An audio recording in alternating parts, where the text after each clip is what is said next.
بسم الله الرحمن الرحیم. السلام علیکم کتونکو، امید لرم تاسو به خیر خیریت سره کتونکو. تاسو قربا محبوب علي تاسو خدمت کې حاضر دي.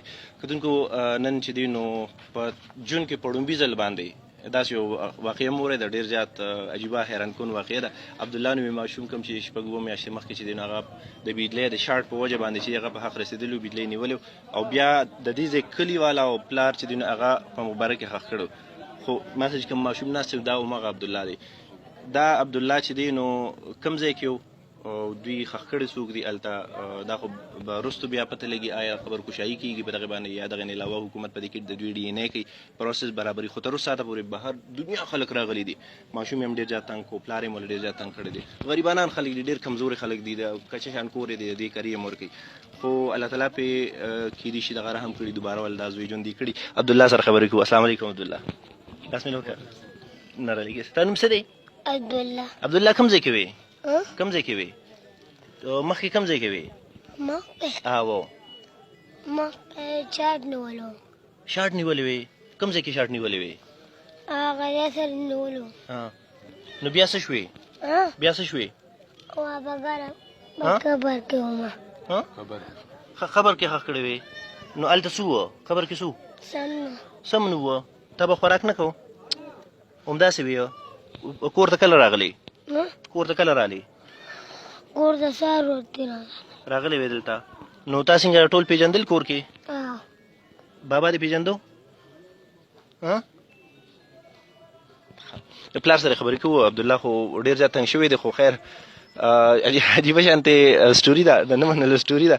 بهرحال عبدالله که همغه عبدالله وي نو الله دې ورته نیکمرغي لوي کړي. ستاسو نوم څه دی؟ زما ظفر نوم دی. ظفر.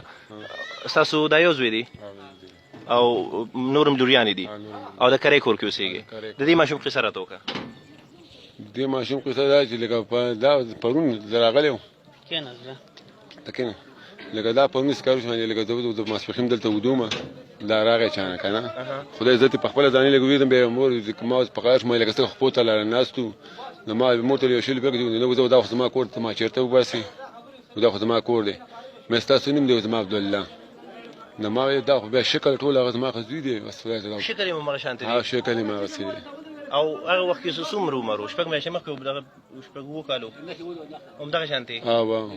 بلکل بدلون پکې نشته. نه شکل خو بدلون نشته دی بس عقل یې ټول او بخوی بی کې هر څه خبر کې ښخ کړی دی. نو دا څنګه راغی؟ دا اوس مولانا صاحب خبره کوله ماښام دا ستاسو زړه ته خدای ګټلي توبه او قبوستلي خدای به قبول کړي. دا ستاسو یو ملیک د خدای په دربار کامل شي او تاسو خدای یو دغه وکړه معجزه ده. معجزه ته درکړه په دنیا کې دا معجزه ده چې دا عبدالله چې دی نو دا قبر کې ښخ کړو. الله ویل کړه دا وکړه صحیح ده.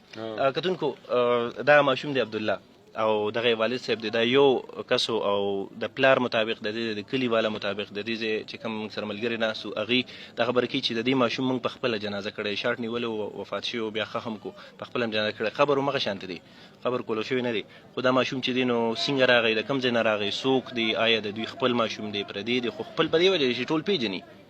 لکه دا ډېره حیرانتیا خبره ده چې دا ماشوم ټول خپل پېژني، پلار پېژني، خویندې پېژني، مور پېژني، کور پېژني، پلار خپل سهار وختي باسي دا ماشوم. او تاسو وکتل دا الله تعالی نظاري دي، د الله تعالی قدرتونه دي. باقي خو وروستو د دې ساینټیفیکلي څه کېږي، حکومت څه کوي، یا ډي ان اے کوي، یا پروسس برابري نه برابري، څنګه طریقه د حکومت کار دی. خو موږ واقعي ډېر زیات حیران یو او د الله تعالی قدرتونه چې دي نو بې شمېره دي. چې کوم ځای کې مې ښاد آباد بریالي اوسېدل ویله په مان.